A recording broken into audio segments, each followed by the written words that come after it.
കല്യാണം, സൽക്കാരങ്ങൾ, മറ്റ് ആഘോഷങ്ങൾ എന്നിവയ്ക്ക് ആവശ്യമായ അരികൾ, പലചരക്ക് സാധനങ്ങൾ എല്ലാം മൊത്തമായും ചില്ലറയായും മറ്റെവിടെയും ലഭിക്കാത്ത വിലക്കുറവിൽ ഇവിടെ ഒരുക്കിയിരിക്കുന്നു.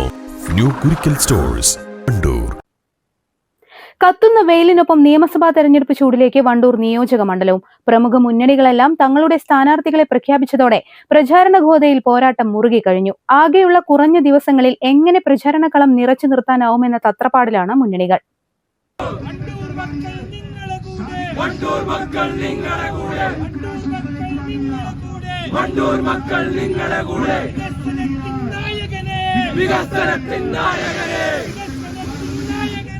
വികസനത്തിൻ നായകനെ ജയ് ജയ് എൻഡിഎ മലയോരത്തെ കർഷകരോ മലയോരത്തെ കർഷകരോ പാവപ്പെട്ടൊരു ജനതയ്ക്ക്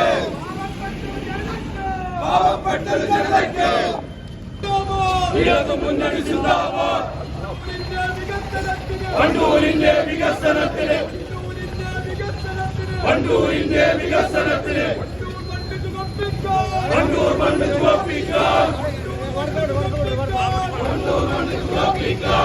സിറ്റിംഗ് എംഎൽഎ എ.പി. അനിൽകുമാർ യു.ഡി.എഫിനായി വീണ്ടും ജനവിധി തേടുമ്പോൾ കെ ദാമോദരനെ രംഗത്തിറക്കി മണ്ഡലം തിരിച്ചുപിടിക്കാനാണ് എൽ.ഡി.എഫ് നീക്കം. എൻ.ഡി.എ സ്ഥാനാർത്ഥിയായി ഇ.പി. കുമാരദാസ് കൂടി എത്തിയതോടെ വണ്ടൂരിൽ മത്സരത്തിന്റെ ആവേശം പ്രകടമാണ്. വോട്ടർമാരെ നേരിൽ കാണാൻ സ്ഥാനാർത്ഥികൾ ഓട്ടം തുടങ്ങിക്കഴിഞ്ഞു. യു.ഡി.എഫിന്റെ ഉറച്ച കോട്ടയെന്നറിയപ്പെടുന്ന വണ്ടൂരിൽ വികസന തുടർച്ചയും ജനകീയതയും മുൻനിർത്തിയാണ് എ.പി. അനിൽകുമാർ ഇത്തവണയും വോട്ട് ചോദിക്കുന്നത്. എന്നാൽ കഴിഞ്ഞ തവണത്തെ പരാജയത്തിൽ നിന്ന് പാഠം ഉൾക്കൊണ്ട് ശക്തമായ പ്രവർത്തനങ്ങളുമായാണ് എൽ.ഡി.എഫ് കെ ദാമോദരനെ രംഗത്തിറക്കിയിരിക്കുന്നത്.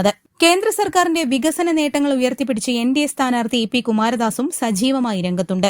സ്ഥാനാർത്ഥി പ്രഖ്യാപനം പൂർത്തിയായതോടെ സോഷ്യൽ മീഡിയയിലും കവലകളിലും ചർച്ചകൾ സജീവം. വികസനവും രാഷ്ട്രീയവും ഒരുപോലെ ചർച്ചയാകുന്ന വണ്ടൂരിൽ വാണിയമ്പലം മേൽപ്പാലമടക്കം എംഎൽഎക്കെതിരെയുള്ള അമർഷങ്ങളും മുമ്പത്തേക്കാൾ സജീവമാണ്. ഇത് പരമാവധി രാഷ്ട്രീയ മുതലെടുപ്പിനുപയോഗിച്ച് എൽ.ഡി.എഫും കളം ചൂടുപിടിപ്പിക്കുന്നുണ്ട്. എന്നാൽ അതിനുതകുന്ന ഒരു സ്ഥാനാർത്ഥിയെ കളത്തിലിറക്കാൻ പ്രതിപക്ഷത്തിനും കഴിഞ്ഞിട്ടില്ലെന്നതും യാഥാർത്ഥ്യം. ഓരോ വോട്ടും ഉറപ്പിക്കാനുള്ള തത്രപ്പാടിലാണ് മുന്നണികൾ. വരും ദിവസങ്ങളിൽ പ്രചാരണം കൂടുതൽ ശക്തമാകുന്നതോടെ വണ്ടൂരിലെ രാഷ്ട്രീയ ചിത്രം കൂടുതൽ വ്യക്തമാകും. News bureau, Wandoor. വണ്ടിക്കൂലി വെറുതെയാവില്ല. ഓട്ടുപാത്രങ്ങളുടെ വൻ ശേഖരവുമായി Naduvath Kripa home appliances. Kripa home appliances, Pulikkottil arcade, നടുവത്ത്.